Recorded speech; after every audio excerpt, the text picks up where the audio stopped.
According to New Mexico Game and Fish, the chances of you drawing a high quality rifle tag in New Mexico are less than 5%.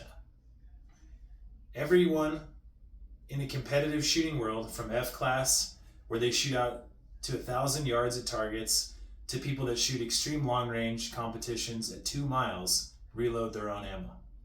I'm Logan First, competitive shooter, avid hunter, and I'm here to talk about why you should reload your ammo, cartridge selection, the equipment you're going to need, and the process involved in making your own ammo.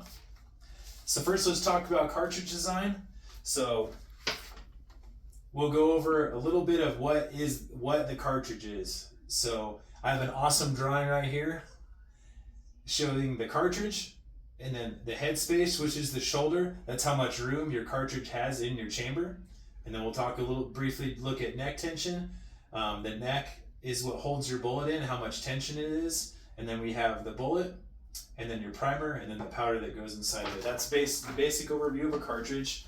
And then we'll talk about cartridge selection and why it matters.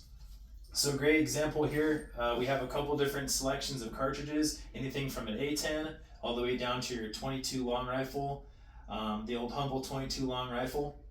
So you can see there's a wide range of stuff to choose from, but let's talk about why you should choose it and what you should look for. So anything from military to law enforcement snipers, they choose a certain cartridge because it's inherent accuracy. So I'd encourage you to look into that.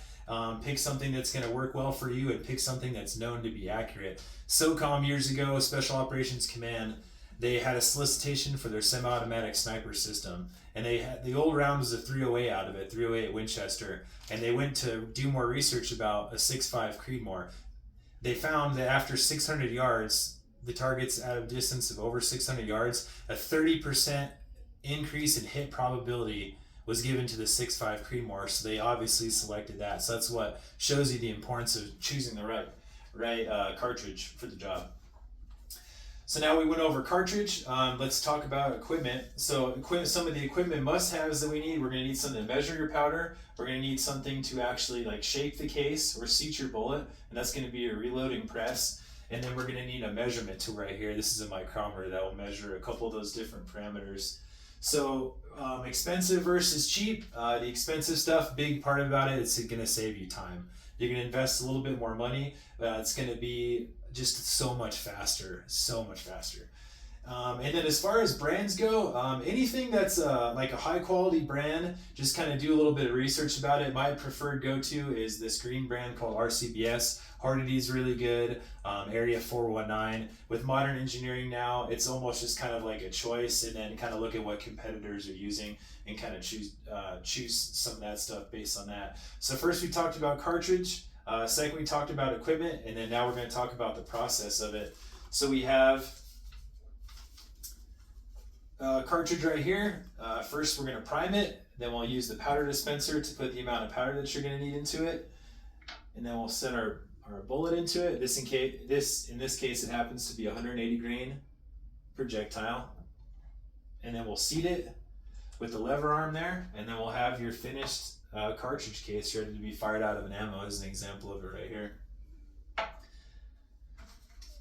So that's a basic of the process involved in creating your own ammo. In summary, we've discussed the importance of cartridge selection, the equipment, and then the processes to make your own ammo. Thousands of dollars are invested every year with hunters and competitive shooters.